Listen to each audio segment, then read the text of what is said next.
안녕하세요. 베스트 회계법인 대표 조이스코입니다. 잘 지내셨나요? 네. 우리가 저번에 이어서 FAFSA 얘기를 좀 해볼까 해요. FAFSA 이거는 미국에 있는 대학을 들어가려면 그게 이제 뭐 어떤 대학이든지 파이낸셜 에이드를 받으려면 신청을 해야 되는 폼이에요. 그래서 예전에는 이게 어디냐 FAFSA.gov인가 뭐 글로 들어갔는데 지금은 studentaid.gov로 된 것 같아요. 웹사이트가.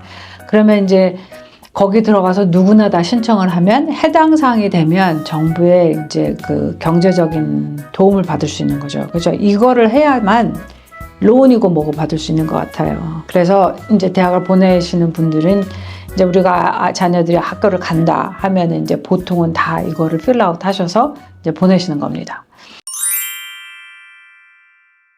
근데 여기에 보낼 때 이제 여기서 보는 거가 텍스를 보려고 하면 2년 전 거를 봐요.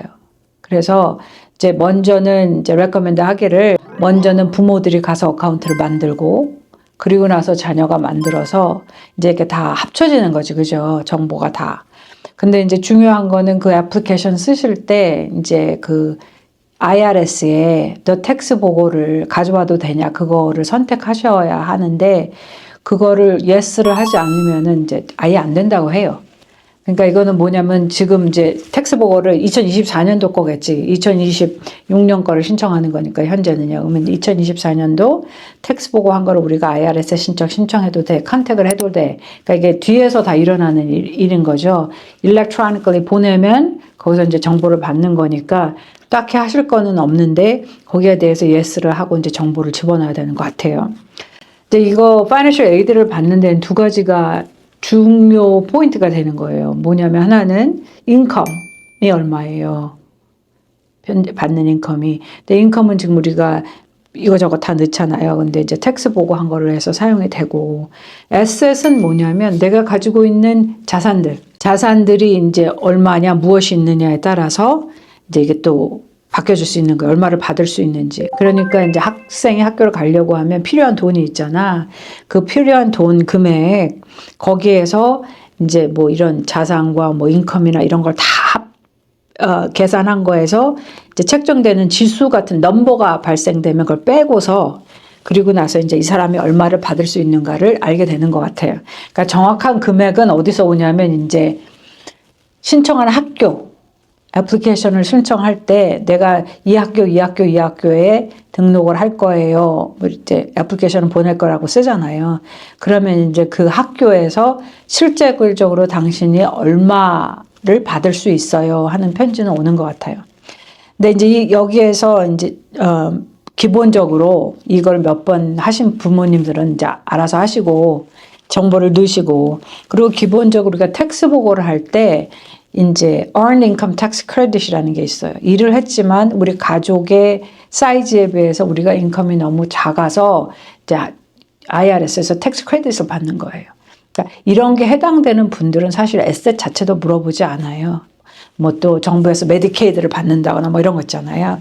그래서 그런 답을 하게 되면 에셋 정보 자체를 물어보지 않는 이유는 그런 혜택을 받으려면 당신이 이제 뭐 어떤 에셋이 있으면 안 되는 거야 벌써. 그러지 않겠어요. 그래서 이제 그거는 이제 그렇게 해결이 되고 이제 이걸 하면서 저한테까지 와서 좀 물어보게 되는 퀘스천은 이건 것 같아요.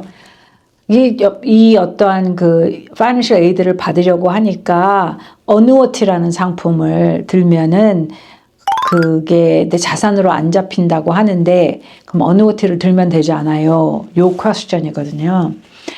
그러니까 이제 이게 그 프라이빗 스쿨은 좀 더 명확하게 쓰여 있어요. 뭐가 쓰여 있냐면 어누어티에 들어가는 돈이 그러니까 은퇴연금이었는가 IRA 같은 401k 같은 은퇴연금이었는가 아닌가에 따라서 달라져요. 은퇴연금이면 내가 IRA에 돈을 넣어서 이걸 샀다고 쳐요. 어누어티를. 그러면 이게 은퇴연금이라고 가정이 되니까 포함이 안 돼. 자산으로. 그렇지만 내가 은퇴연금과 상관없이 내 그냥 개인 돈을 넣을 수가 있잖아요. 그러면 이거는 인베스트먼트로 들어가게 되는 거예요. 그래서 이제 이거를 보고 해야 되는데 이게 이제 그렇게 안 해도 돼요라는 말이 나오는 이유는 이제 우리가 보통 팹사를 신청할 때는 그게 구체적으로 이렇게 그러니까 qualified, non-qualified라고 하거든요. 그러니까 이게 어떤 은퇴연금의 돈인지 돈으로 산 어느워트인지 아니고 그냥 내가 텍스를 다 낸 돈으로 산 것인지에 대한 게 명확하게 쓰여 있지 않아서인데 이제 이거를 이제 가장 확실하게 하는 방법은 그리고 이제 의도가 뭐냐면 이게 어떠한 돈인가에 따라서 자산으로 넣을지 말지를 정하는 거예요. 그러니까 은퇴연금은 자산으로 책정되지 않는다가 맞는 말인데 어느워티는 우리가 어느워티를 사면 이걸 59.5세 전에 찾으면 페널티가 붙어요. 모든 어느워티가. 그러니까 사람들이 이거를 또 내가 텍스를 내고 난 돈으로 산 어느워티도 은퇴연금이라고 생각하시는 분들이 있어요. 근데 이제 그거는 그렇게 책정되는 거는 아니고 이 돈이 어떤 돈인가에 따라서 인베스트먼트로 넣을지 말지를 정하시면 되겠습니다. 그리고 나서 이제 이게 생각보다 시간이 많이 걸려, 그죠? 애플리케이션을 써놓고 나면. 그런 다음에는, 애플리케이션 써놓고 나면 이제 그 프로세스가 이게 다 올라가고, 뭐 IRS에서 텍스 리턴 한 것도 다 하고, 뭐 하고, 그런 다음에 그 서류가 이제 각 학교로 가게 되면 거기에 해당 사항이 있으면 당신은 얼마까지 에이드를 받을 수 있습니다. 라는 편지를 받게 되시면 이제 그거에 맞춰서 진행을 하시면 됩니다. 궁금하신 거 있나요? 그럼 선생님 만약에 이렇게 다 설명해 주셨어도 불안하다. 내가 정확하게 뭘 적어야 될지 그래도 헷갈린다. 그러면은 좀 도와주실 수 있는 건가요? 저희 사무실에 연락을 주시면 담당자 분이 계세요.